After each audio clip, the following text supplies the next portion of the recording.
All right, we wanted to end our content time together, just being able to speak a little bit more with both of you guys, a bit grab bag, and just so a number of different things we might can touch on, some of which you talked about in your talks or your sermons, other things just kind of life and ministry related, preaching related, and feel free to kind of interact however you want to as well.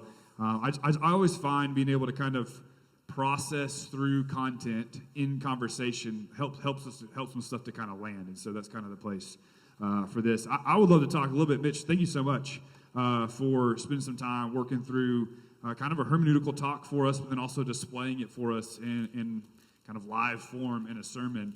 I don't know about most of you guys. If you spent some time in seminary, I feel like when I was going through seminary, the fathers were kind of pushed away as unreliable, almost wholesale. At least that's kind of what I took away from that.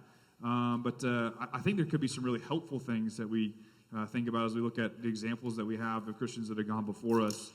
Maybe talk a little bit about this resurgence in understanding kind of the tradition, hermeneutical tradition kind of in the church, or how the fathers have been helpful in your thinking about preaching or just understanding the Bible. Yeah. Are there some good things we can glean from that, or should we be kind of wholesale cautious, or what are your thoughts on that? I definitely think cautious, but not oppositional to the saints that have gone before us, because even those of us who love being Protestants, love being Baptists, and we think about the Reformers and the influence that they had, the Reformers loved the fathers.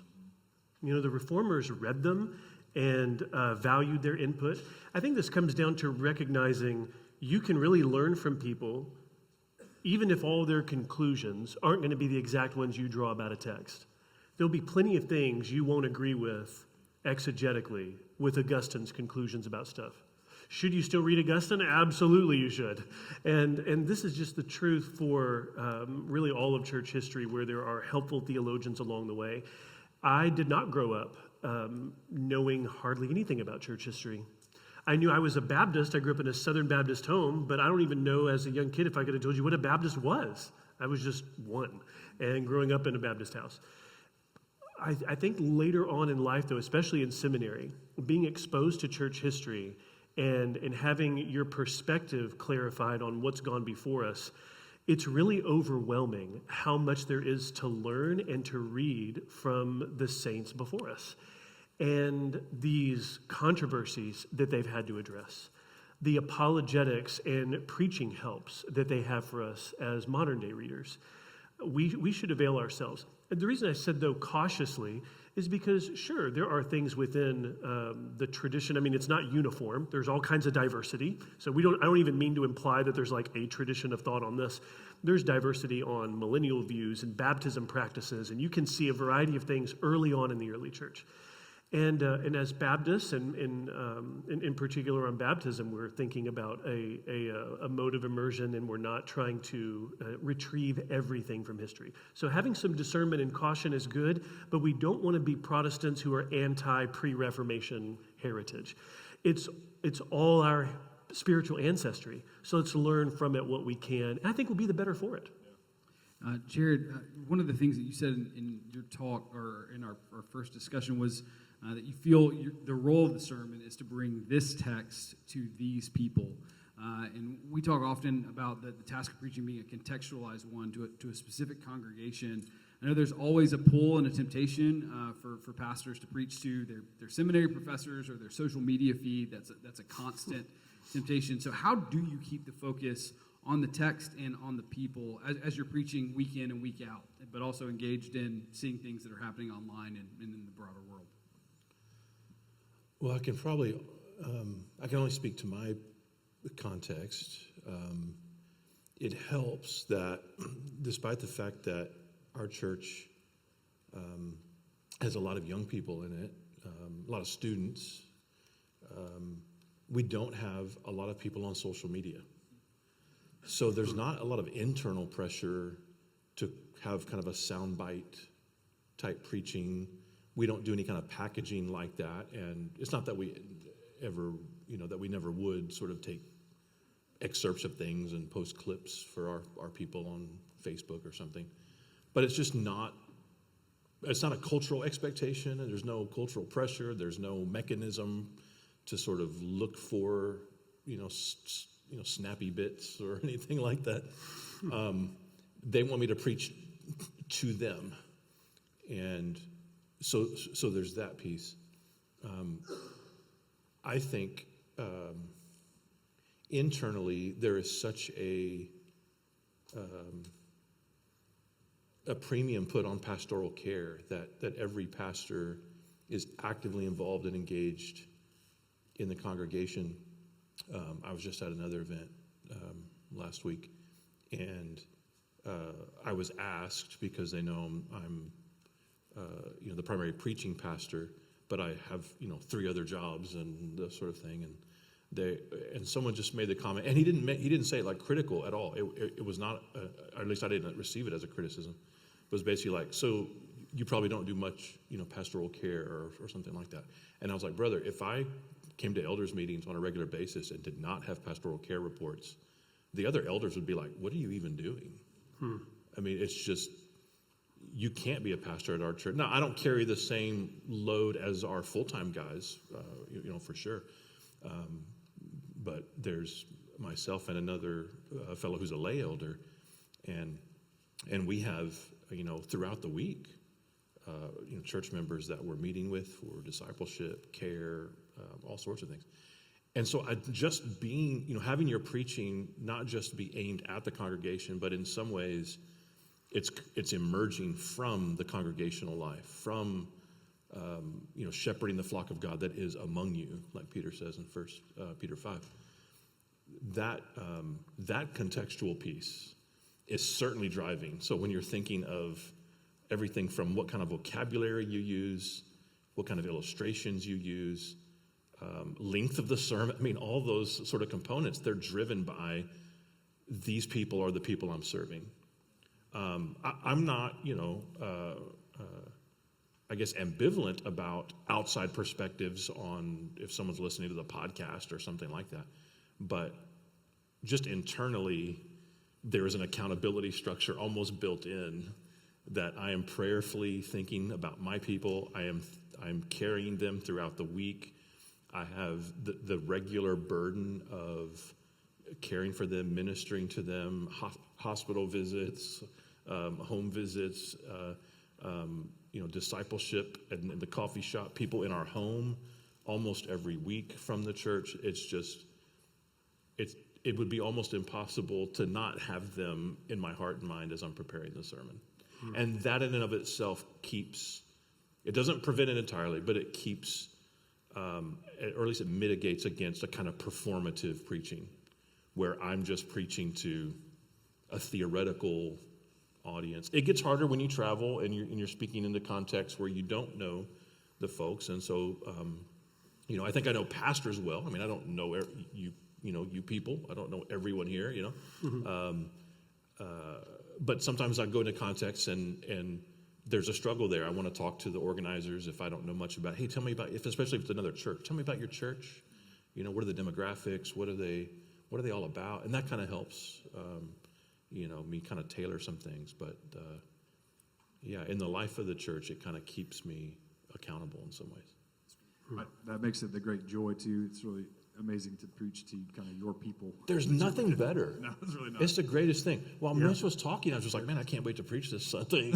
I was already, it's Monday. I just preached yesterday. And I was like, Monday's the worst day. But I'm like, man, I'm raring to go. Yeah, like, really good. I was opening up my sermon already, and I was like, oh, man, what can I start tweaking? It's really good. That's awesome. I had a guy, so I pastored a small church in South Alabama, Apsett Seminary, and one of our church members came to me one day and was kind of asking, what do pastors do during the week? And I was like, well, I was working on some sermons for Sunday. He's like, you write sermons each week? Like he thought in seminary you just spent 3 years writing sermons and then just executed the rest of your ministry. Oh, wow. I was like, no, that's not really how it works. There are guys that do that. I guess so. Well, They that's go not from how church I to did church it. with their folio. Yeah, I did not have a portfolio, and the ones that I would have had in there, I would not have wanted to preach.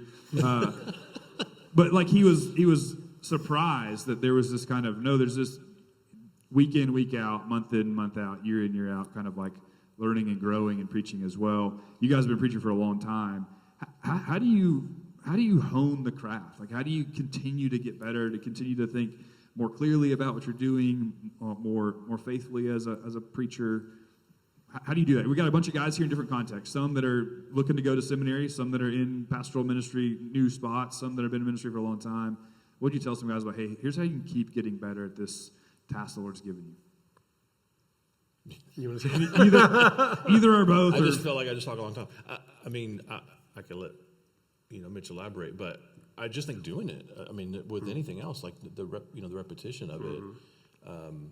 Certainly, I'm reading preaching books. I'm listening to good preachers. I'm wanting to grow in the Word, just as a believer, and in my walk with Christ. And I trust I'm being sanctified. I thought I'd be a lot more sanctified by now than I am, but I trust I'm being sanctified.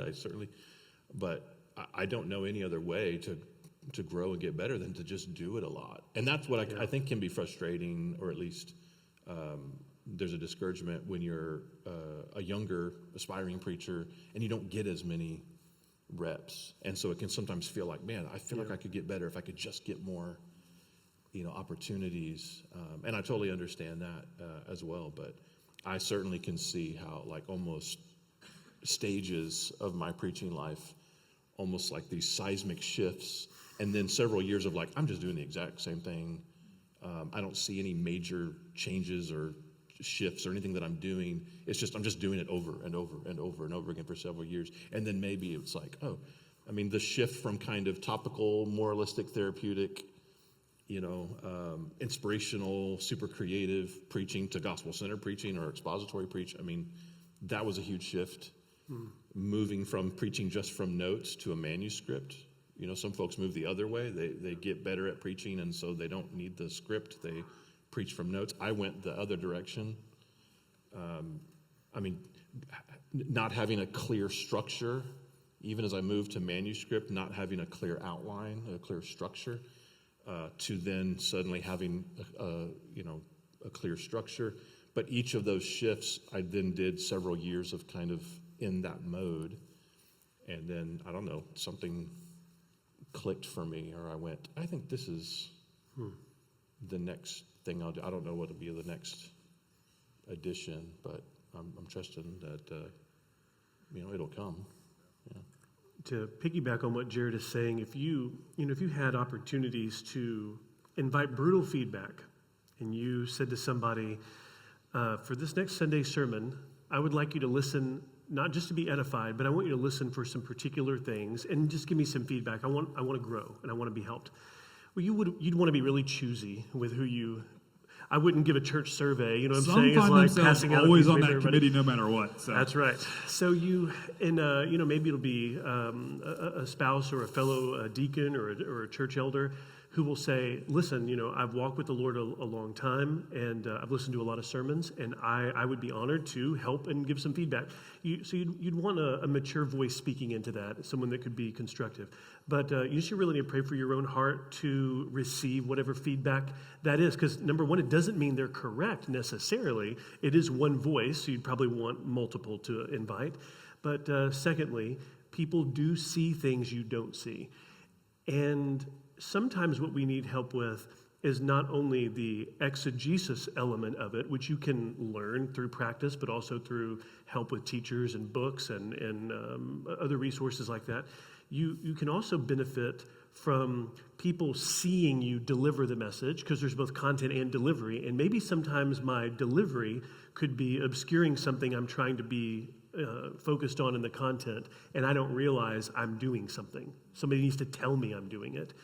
And this has happened to preachers all the time. You need that kind of feedback and to be humble to receive it. It's true, too, that like learning any skill, you can't learn preaching by reading about it or merely by watching people do it. You have to have an opportunity to do it. If somebody in a church is wanting to grow in preaching, I think it'd be reasonable to say, hey, on this upcoming Tuesday evening, I'm going to prepare something to deliver, and I would love a group of you to come. We're not on a church Lord's Day service, but I need to practice. I want to practice preparing. I want to practice delivering. Something like that could be an exercise surely beneficial. I was greatly benefited when I was in college with a pastor that I worked for who gave me some Sunday evenings. So sometimes you can think creatively about what's my church layout and can I help a person needing to preach?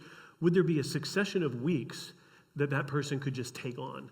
And so he allowed me to preach a series through the book of Philippians on Sunday nights. That was transformative. I don't know what I would be thinking about any of this without that experience.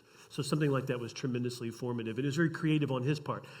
He didn't have to preach summer sermons on Sunday nights, so like that had benefited him. He was like, I'm taking Sunday nights off. And then, but for me to do it, I was like, yes, yes, yes. I just wanted every opportunity, any opportunity. I didn't want to say no. I wanted to get reps in. We do a preaching lab with our ministry residents. So at Liberty Baptist Church, we have a residency program. It's guys who are aspiring for pastoral ministry, and it's 18-month discipleship-based program. But we spend about 4 months in preaching, in the study of it. And we do 2 preaching labs. And what I've noticed, we just finished the most recent residency, and the guys get to a point where their content is solid, right? I mean, there's still development, that we can all have in our exegetical work, et cetera. But they've reached the point where, okay, I'm confident that they've got a good grasp on how to structure a sermon. Their theology is great. Oftentimes their theology is better than mine, right? Because they're just really smart guys. But the next stage is that sort of, okay, let's talk about your voice and your pulpit presence and even and your gestures. It's sort of like the next level of, this isn't what preaching is all about. It's not the most important thing, but you're loving your audience well, your congregation well, when you're not doing something that can be distracting from what you're wanting them to hear. And so how do you love them well? By pursuing excellence in communication. And so we have guys that don't realize that they have a repetitive gesture. One guy, I call it holding the pencil. He's holding the pencil for the whole sermon. He's doing this the whole time. And I'm just like, hey, you got to drop that pencil at some point. You need to, and in lectures to my students, Spurgeon has 2 whole chapters on the use of the voice and gestures and pulpit presence and all those sorts of things. So we talk about that, repetitive gestures. And so a couple of weeks ago, after I'd given him this feedback, one of the fellows, he said, "Well, I was watching your gestures through the whole sermon," which of course made me really nervous. Like, okay, was I doing? And he just like, "No, I like how," and I was just trying to explain that once you get, in some sense, a comfortability through repetition, experience, feeling like you're at home. I mean, one reason that I love preaching to the same people each week is you don't really have the pressure to perform or impress. You certainly have the pressure to present the glory of Christ, the burden of souls, but they love you, and so you don't have that pressure. There's a comfortability in the pulpit in that way, and so once you get to that point, I don't know if this is how it works neurologically, but the way I describe it is like half my brain is focused on getting through the manuscript, delivering the content. The other half of my brain is constantly evaluating everything I'm doing. Am I speaking too fast? Am I speaking too slow? Is my voice too loud? Is my voice too soft? And do I have the right tone for this text? Am I preaching according to the grain of the text? Do I need to smile more? Do I need to smile less? Are my hands in my pockets too long? Like I'm thinking through all of that because I don't want any of it to be a distraction. And I'm not perfect in any respect. One thing I've noticed is over probably the last, couple of months, I do this with my hands. I kind of fold my hands, which I've never really done before. And I don't know why I'm doing it. It's now a little, gesture tick that I have. And so my brain's going, you're doing it again. Don't do that. And when my hands are in my pockets, which I think is fine to do in preaching, some people will say, never put your hands in your pockets.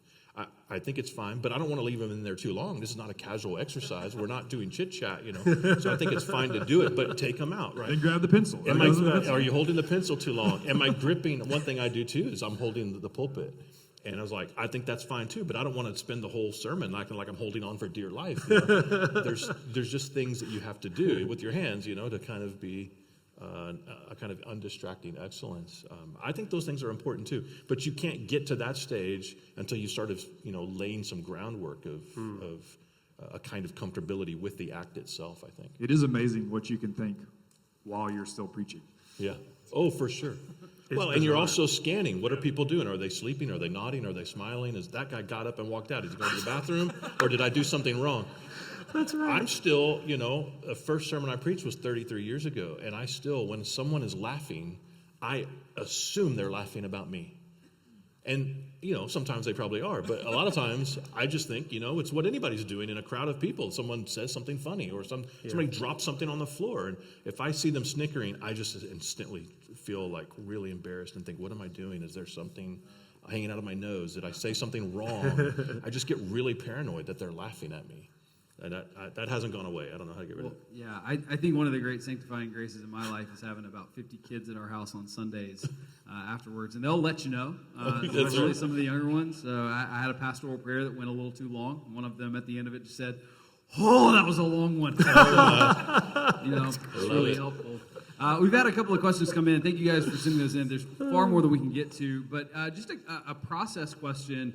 As we think about doing Christocentric exegesis, there's a question that came in. I'll read it the way it's phrased. Should historical grammatical exegesis precede the zooming out into Christocentric exegesis? And is it even possible to think wrongly in a Christocentric manner about the text, kind of opposing the historical grammatical understanding of the text?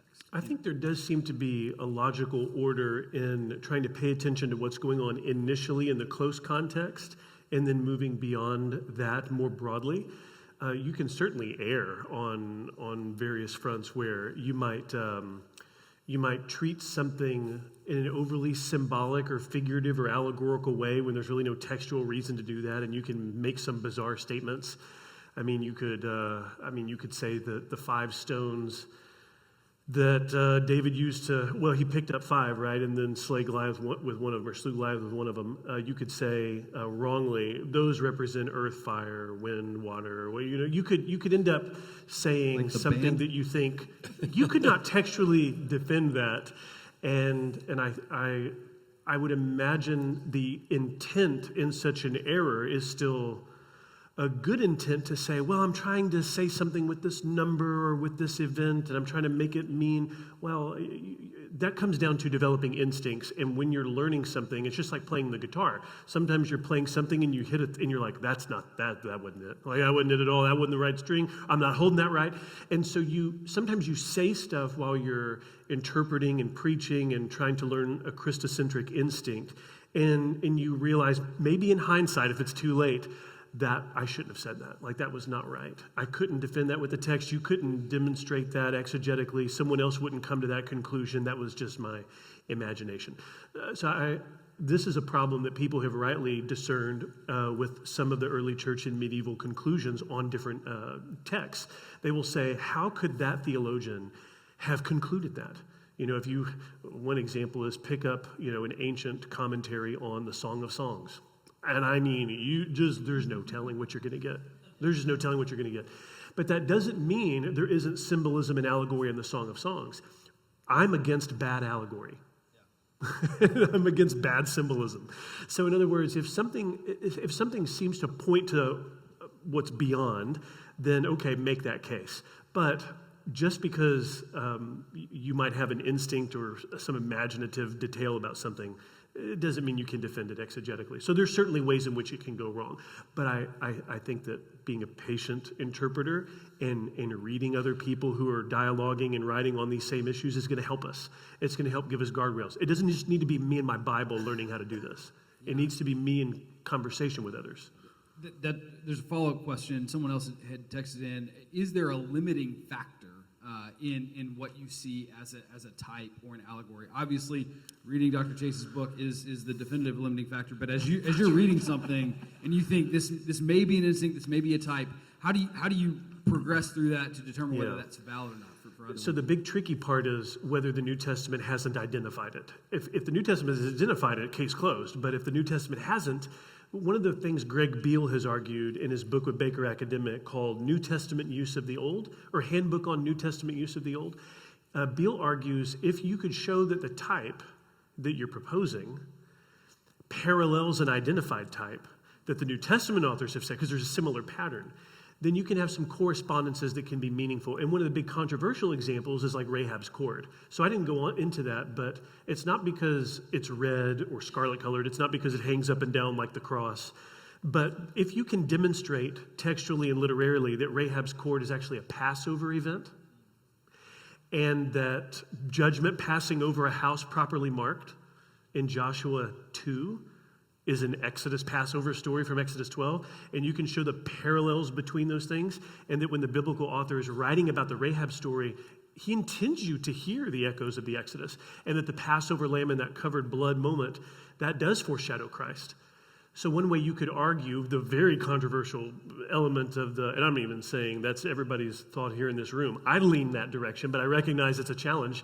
If you proposed Rahab's cord, you'd want to do it in a way that seemed literarily and textually linked, that you could show your work and not just say, well, I'm just looking at something that's up and down, something. People have made links that aren't good. So sometimes the Christological conclusion might be right, but the homework is wrong. You know what I'm saying? Like they might get the right answer. Like maybe this pattern of deliverance from judgment that's coming can help me anticipate Christ. Maybe the way they're getting there is not good. And so that could need some fine tuning along the way. So that's the difference between like understanding canonical context and then just that's right. One red thing, another red thing. That's right. That's different understanding. That's right. Maybe this might be a nuanced question, and there could be differences in the room. It's totally fine. Can the text mean more than what the original author thought or intended at the particular time? If that's too spicy, I don't mean that in a spicy way. I don't mean it. I just be like, no. That's a question that comes it's up. It's a great question. It's a great question. So the way I would get at that is the human authorial intent is inspired by the Holy Spirit and revealed canonically. So in other words, I think the way I would phrase this, and I don't know that it's a controversial way of taking it, but at the same time, I recognize there can be disagreement on the divine human authorial intent compatibilism. And the way I would think about it is, if the human author has intended something that is being worked out across the canon, I don't think the human author has to foresee all of those details. I don't think Isaiah has to know all the ins and outs of what he's prophesying. Just like Peter tells us in 1 Peter 1, there is understanding that the Old Testament prophets had, and we can err by not giving enough credit to things that they could know and understand as biblical authors of divine revelation. But I am okay with this being not only the book of God and divinely inspired text, I'm okay with it being the canonical context unfolding the human author's meaning that may have actually exceeded the human author's own awareness. So I don't demand in interpretations that the human author had to have been conscious of everything that would be canonically revealed. I'm not sure how you could show it. I mean, you're just limited in access to the human author's mind, only having what they have canonically for you. So I don't think, here's an example. I think I could show canonically that reading Genesis 1, let us make man in our image, is a good Trinitarian statement. I think I could point to John 1 and Colossians as saying, here's the triune God making man in the image of the one living God. I don't think that interpretation rests on whether I can show you Moses understood the specifics of the Trinity. I don't think I have to show that. But I think I can show canonically this is the God who creates. He didn't later become the Trinity. He's always been the triune God. And the Spirit that hovers and the God who makes and the Word who was in the beginning with the Father, this is all worked out later on progressively. So that's one way I handle it, and an example that I think would be difficult from a human authorial standpoint to try to show some kind of awareness. How could I demonstrate Moses understood the Trinity or not? I don't think I have to. Right. That's super helpful. And I ask that as someone who's sympathetic to your position. All If right. you want some more information on that, Mitch, Dr. Chase, sorry. Oh, please Mitch. call me Mitch. Yeah. Mitch, my buddy. Yeah. This guy that I met 2 minutes ago. And Jim Hamilton and Patrick Schreiner. Schreiner did a talk on hermeneutics at Kenwood Institute that's recorded. I think you can find it maybe on their website. On their YouTube channel. It's a couple hours, and it's Yeah. it's fairly detailed. But 3 guys who are brothers together, but have some different understandings on how some of those nuances work out. It might be helpful if you're interested in kind of walking through some more of that. Sweet. Maybe a less spicy question, but what do you? I love guys that love preaching. I love pastors that love pastoring. Like sometimes you go to pastors' conferences or preaching conferences and you hear some of the difficulties of pastoral ministry, and there's a lot of talk about, struggles or whatever. You guys both seem to love pastoring and love preaching. I mean, you gave a hermeneutical talk, and you were exultant in it, right, which is great. And but Jared, I think you always preach in such a way that just shows your joy in Jesus. Mm-hmm. What's the thing you love about preaching? I want some guys walking in going, man, I'm excited about next week. Like, what's the things you love about preaching?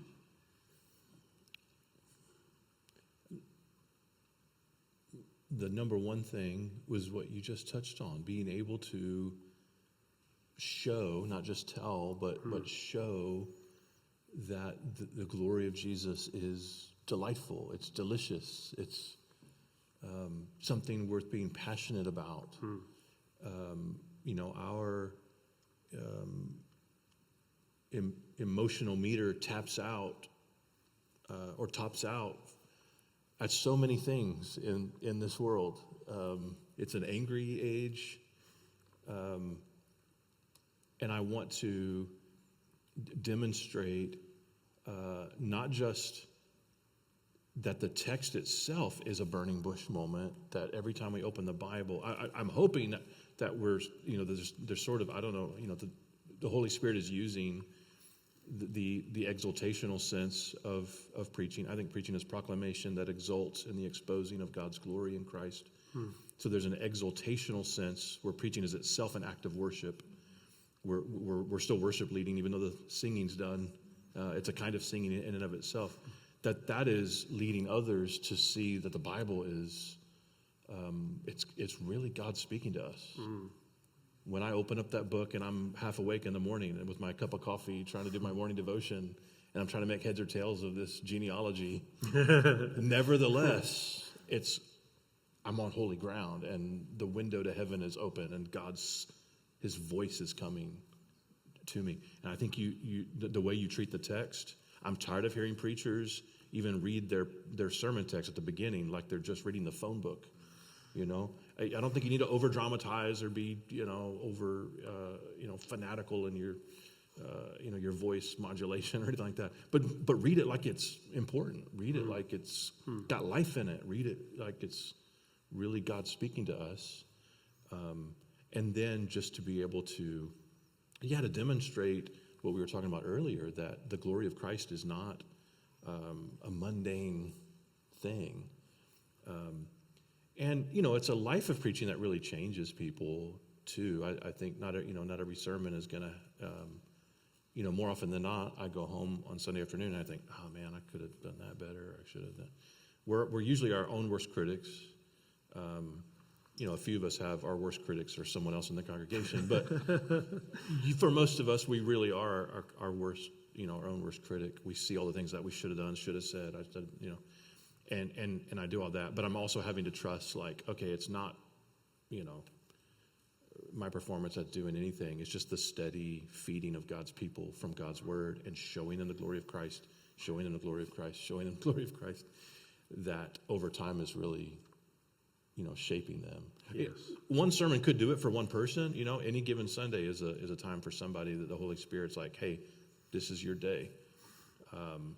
But I think for the life of a congregation, it's usually not one sermon that suddenly does everything, unless all comes down, right?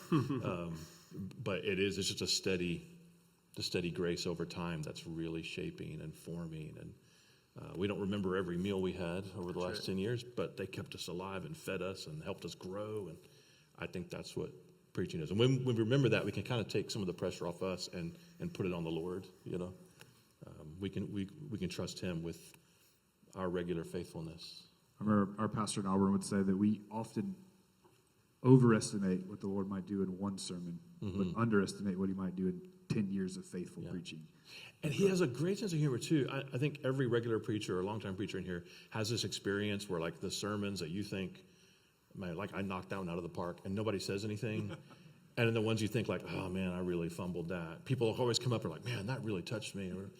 For a long time, I used to think, oh, that's the Lord being really gracious. He's using our fumbling thing. I think it's because we have encouraging people in the church who know that wasn't a good sermon. I better go encourage Pastor. Pastor, that really He's spoke to me. struggling at lunch, I know. That what you said, that really touched my heart. We just have really sweet people who know how to lift us up. I think that's what it is, and what a grace of God. So we just have those know, if people. you had people come up to you yesterday, it wasn't great. Yeah. But you got good people. Which, speaking of, Josh, I thought your sermon yesterday was fantastic. Mitch, same question to you, though. I mean, Yeah. you guys both, too, have preached in churches that you're deep in the pastoral work. What do you love most about preaching? Jared's comments resonate so much with me. I love those things too. Another thing that comes to mind has to do with the experience of taking people into a part of Scripture that we might not be camped out in before. That can be very exciting. It feels like, unoccupied territory congregationally. It's like we're going to study Revelation together, or we're going to study, 2 Corinthians, or we're going to study one of the Gospels or something in the Old Testament. That study journey, that preparation journey is thrilling for a preacher because we learn so much. We learn so much, and we love the opportunity to share what we have loved seeing in the Word with a congregation that we know is going to love it too. And so we're going to just rejoice in the Word of God together. We're going to love what we're learning together, and hopefully that's going to encourage us to follow Christ more. Having those opportunities year in and year out is such a continual blessing. I would just add that. I think that's great. I think expositional preaching through books of the Bible helps us to do that too, because we're forced as pastors That's right. to come to new texts. I remember That's we were preaching through Ecclesiastes, and I remember on Monday I read the text, and I was like, well, I got nothing. Like, what? I got to preach this in a few days. But it forces you to kind of wrestle through those things, and you come out the other side, man, beholding the glory of Christ in the study or whatever. I think can be just really thrilling.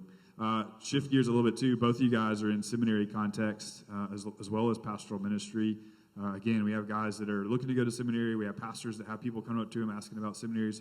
I'd love to hear just some of the things that you're seeing. You're at Southern, you're at Midwestern. Some of the things that you're seeing in your institutions that are encouraging to you, just in the life of your seminary or kind of broadly, and pastors that are coming up through that. Just maybe speak to that some. Well, our SBC entities are being so blessed by the Lord. What a joy it is to have SBC seminaries led by people who love Christ and student bodies that want to grow in their understanding of the Word. It's a joy to be connected to Southern and Boyce with folks here. You know some of the names, and even Tom Schreiner and Rob Plummer have been here before at this church. I love these people, and I've read them over the years, and being able to learn from them. They are such stalwart folks in terms of their convictions and theology. And I love that there is an attraction there to Louisville for folks to come and study there. Dr. Moeller is the longest-serving entity head in SBC history. He's been there over 30 years and has made such a great mark on the school in terms of his leadership and influence. And so I love that there's a vibrancy on campus. We always look forward to Preview Day for Boyce College and Preview Day for Southern Seminary, and just to meet scores of potential students that are coming and checking things out. Because when you are clear and serious about truth in the SBC, and you want to promote, your seminaries in the SBC that stand for these things, people will visit and people will come. There's a real hunger for soundness of faith, and we see that in Louisville, and it's a blessing. So it's very exciting, very exciting. I think the thing that has continued to stand out to me at Midwestern are the number of students who want to get trained and then go back to their, context of their upbringing, their background, and plant churches or do revitalization where they're from. And I only say that stands out. They may not sound like a revolutionary or new thing to you at all, but when I was their age, we weren't really reading into church history. We were reading kind of across the current landscape. Aspirational, who's doing ministry in a way I want to do it like that, and so I can kind of learn from him and do what he's doing, sort of current practitioners.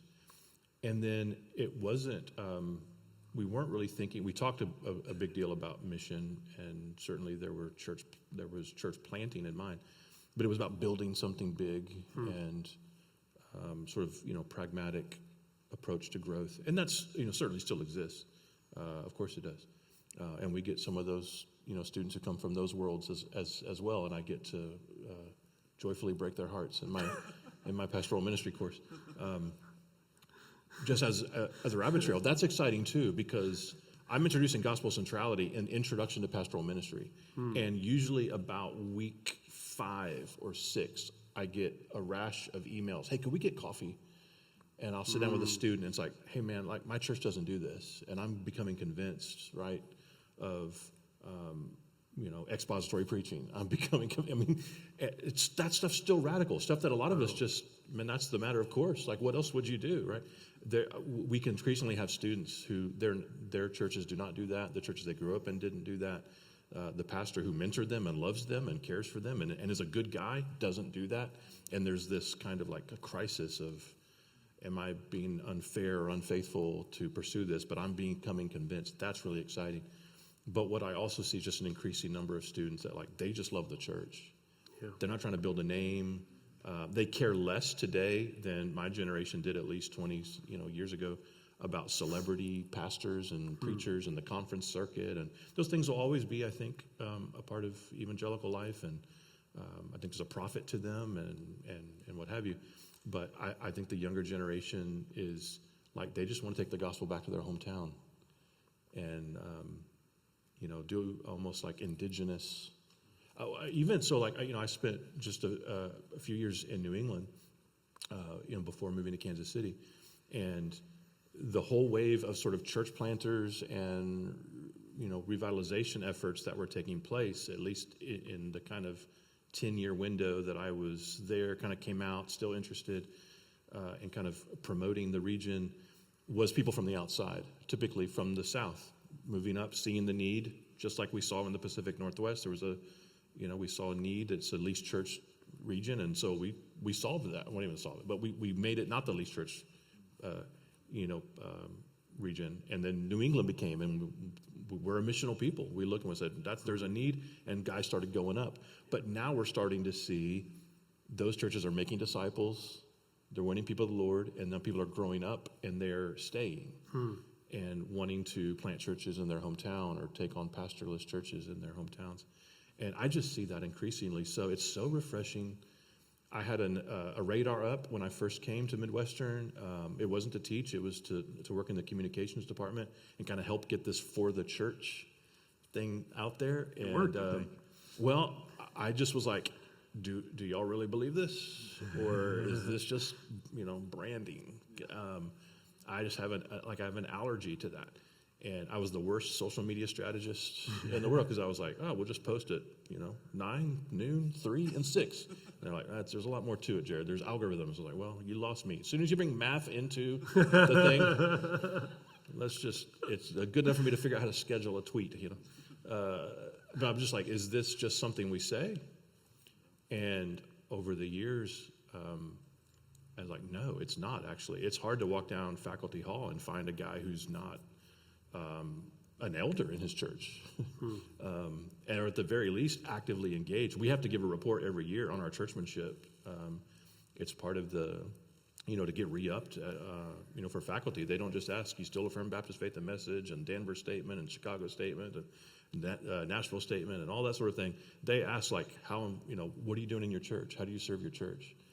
That's a ongoing concern. And so I think we produce students that love the church because the faculty love the church.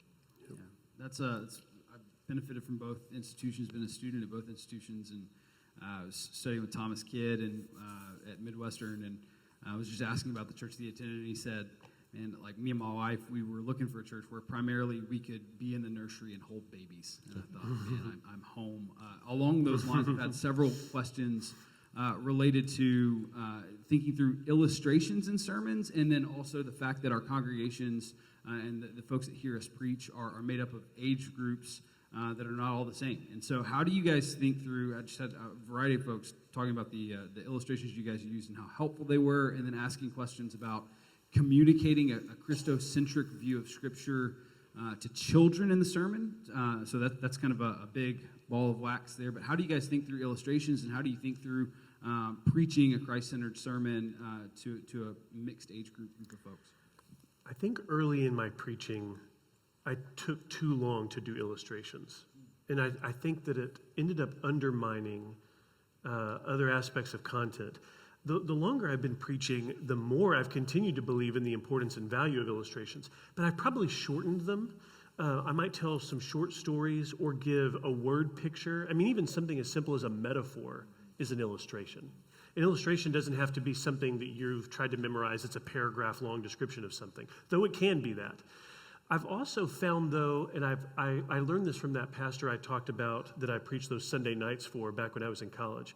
He said, if you're going to tell a story or give an illustration, practice it ahead of time. And he learned this the hard way.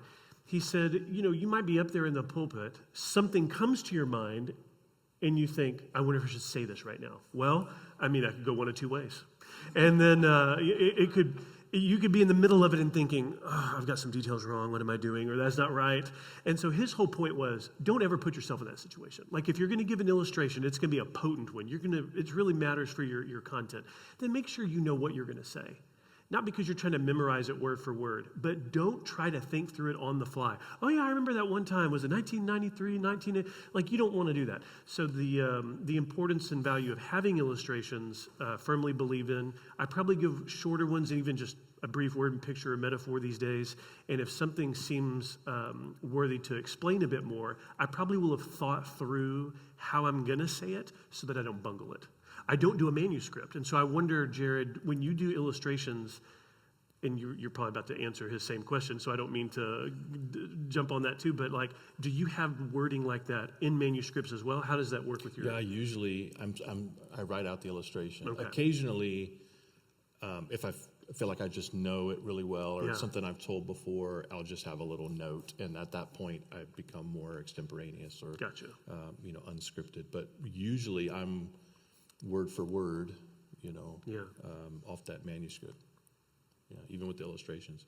I think I was trained, I guess, initially for ministry in a world where illustrations were everything.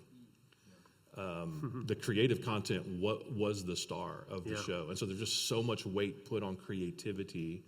And even when I was shifting out of understanding even preaching that way, I worked for a company called the Docent Research Group where we did freelance research assistants.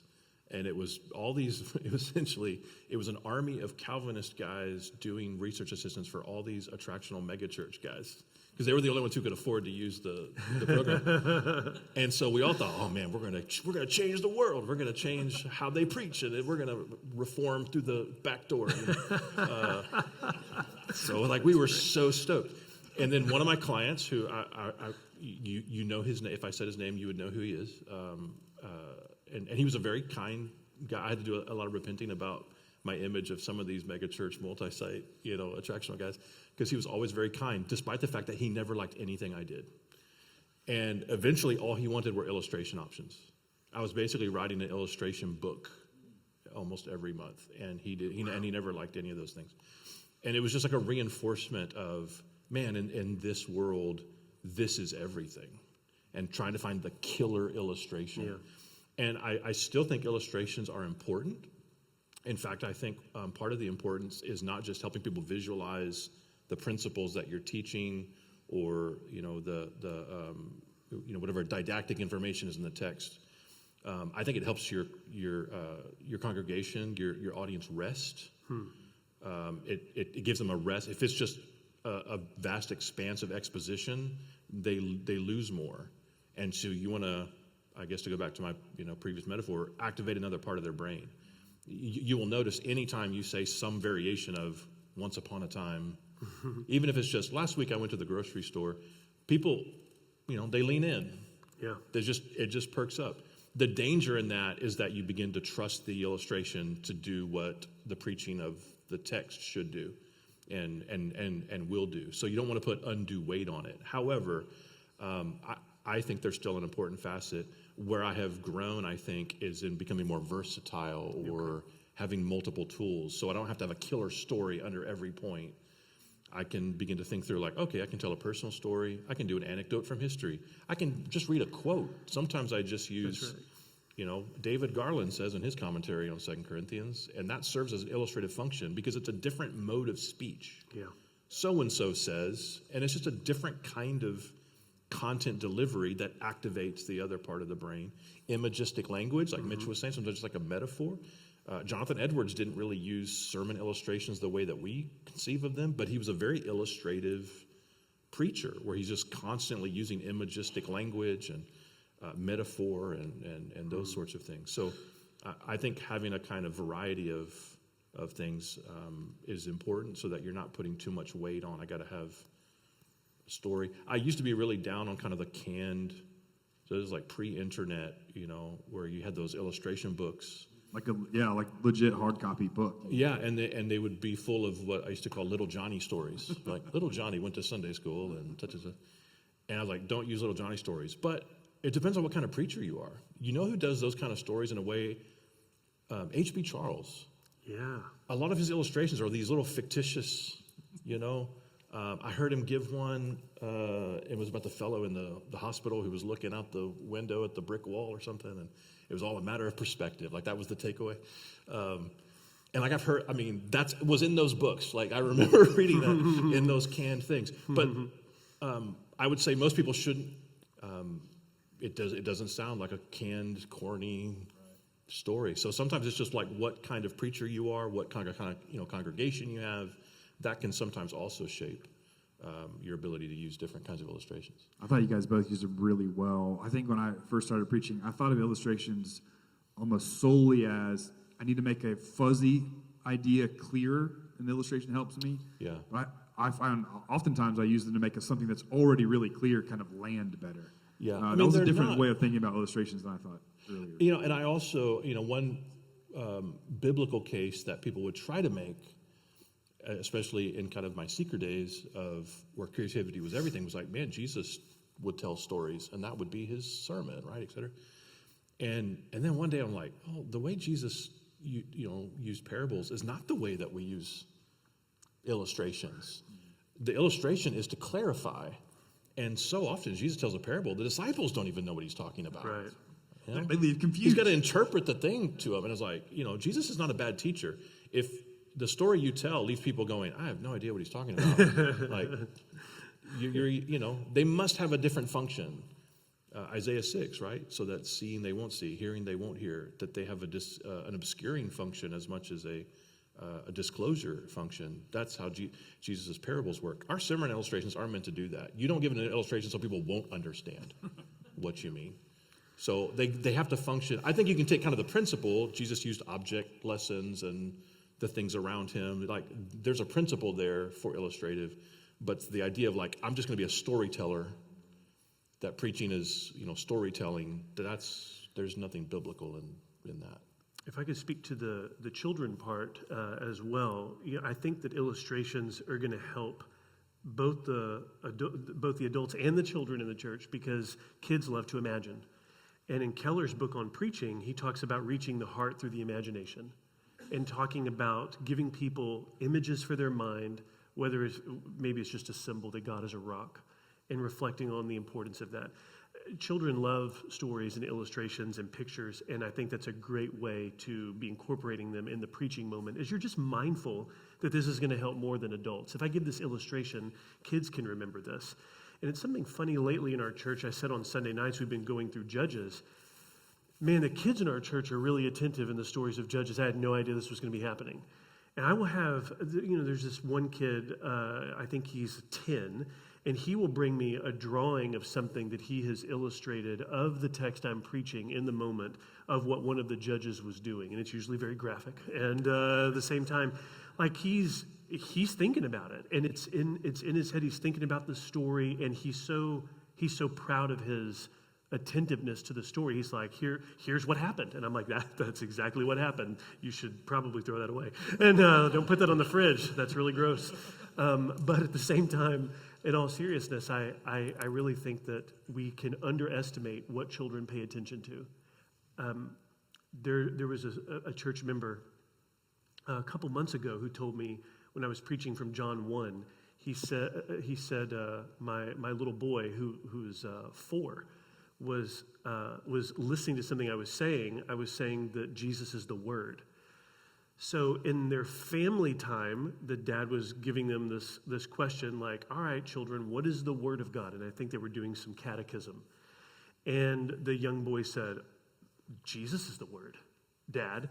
And the dad was like, well, no, that's not what the answer says. And then the boy was like, at church. And so this little boy had been listening to a remark about Jesus being the word of God. And he was like, Dad, don't you know the answer is Jesus? And so it was just a funny moment where I think we can really underestimate what people can actually hear and just take in a moment and that they can carry with them. Yeah, that's super great. I love that. I want to thank you guys again for being here. I know you have massive responsibilities both at your seminaries and churches that you've been called to lead in particular ways, and traveling and getting all here. It's a lot of pieces on that. Thank you guys so much for that.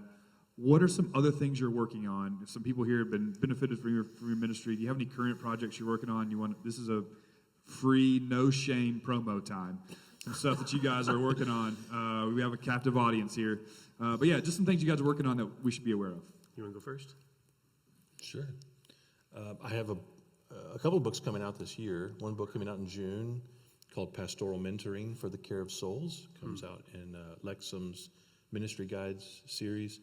And it's basically pastoral training at the local church level. I'm a proud seminary guy, but it's the seminary doesn't produce pastors. The church produces pastors. That's right. And so it's really looking at how do we invest in the next generation of pastoral leadership.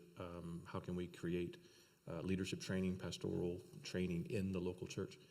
So that book comes out in June, and then this fall, I think November, I have a general Christian living book coming out for middle-aged men. It's called Good News for Midlife, Navigating Middle Age with Guts and Grace. That'll come out in November. And then this fall, I'm working on a couple of projects, a discipleship project, a Bible study for Lifeway on kind of a discipleship pathway. And then I'm working on a passion project of mine for gospel-centered discipleship. It's basically exploring spiritual themes in 80s movies.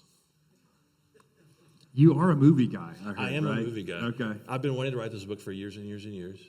It's a sabbatical project, actually, which is hilarious. I'll be on sabbatical from the seminary, and you have to have a book project to be able to qualify. And I was like, I can maybe Watch movies and write I get this to watch one. movies that's and write about them. But yeah, it's basically a child of the 80s, latchkey kid, Gen X. It has all that kind of flavor, but sort of like how different 80s movies spoke into my kind of upbringing and formation and helped me kind of wrestle with things. And of course, bringing biblical wisdom to bear there. But Goonies and friendship, E.T. and fatherlessness, Ferris Bueller and the fear of getting older, and like all those sort of things. I hope it'll be it'll be a fun project to write. I hope it's a fun project to read as well. So if you're raising up pastors or an 80s movie fan, Jared's got you I covered. think for Gen this X stuff that's guys coming are up. going to love it, but we'll see. What about you, Mitch? What you guys going on? This fall, I have a book coming out on preaching called The Path to the Pulpit. And The Path to the Pulpit is trying to engage questions to do historical grammatical exegesis, but also think of the text canonically in light of Christ, helpful application, pointing people to the hope that is to come.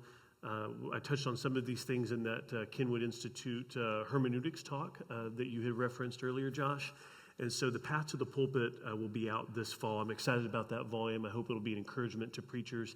It's not a general hermeneutics textbook. I did write it specifically with preachers in mind, though I think that people beyond a preaching vocation could benefit from the hermeneutics discussions. And what I try to do is anchor each of the emphases in church history as well. So there's historical chapters where we're looking at primary sources, and we're trying to say, what have been the things that faithful preachers and theologians throughout church history have emphasized? What have they focused on? And trying to show that, and not just assume that, but to actually show it and to make some cases. So I co-authored that with a friend of mine named Andrew Abear, who pastors in Texas. And that comes out in the fall. And I'm trying to finish a book in the next 2 weeks. I'm hoping to get it all wrapped up on heaven. So I'm writing a book on the intermediate state and how that relates to the new creation to come. So a book on heaven for Baker Books. And it's called Heaven and the Things Above. So I hope to finish that in the next couple of weeks. Thinking on heaven has been a wonderful thing to do. Yeah, not a bad topic to just spend some I time love on. it. All That's kinds of heaven books exist. So many of them are horrible. There's So, like, how bizarre, many minutes did you strange- spend, Can you and name how them? many hours were you in heaven? What are I, the- I what are the revealed horrible that ones? at the very end. It's 0. So, given so many weird and strange books about the afterlife, speaking into that with a desire to have like a biblical theology of heaven and to think about the afterlife by paying attention to certain texts, hopefully that will be useful and meet a need there. So that'll be released in 2027. Awesome. Yeah. Sounds amazing. Again, thank you guys for being here. Thank you guys also for being here. I know it's a long day. I hope it's been a blessing to you. I hope it's been encouraging to you. Hope you've made some friends along the way with that. I am just super encouraged by you. I know several of you in your kind of ministries. I'm just really encouraged to know that there's guys who are trying to run really hard after some really important things in churches kind of all over the Atlanta area and into Alabama that are proclaiming Christ just week in and week out. So know that I'm encouraged by that. Our church is praying for you. In fact, we gave them a list of churches that were going to be here this week so that they can be praying for you guys. Really grateful for that. We had some people ask if we have this content recorded. I think we do-ish. I think it's recorded. And so we'll try to figure out a way to package that together. If you want that, you can get up in touch with me, and we will get that to you. I think that's all the pieces I have. We're going to sing the old 100th. All people that on earth do dwell, that ends with a doxology. And that's how we're going to end. And so if you want to stand, John is somewhere. He'll lead us up here and come.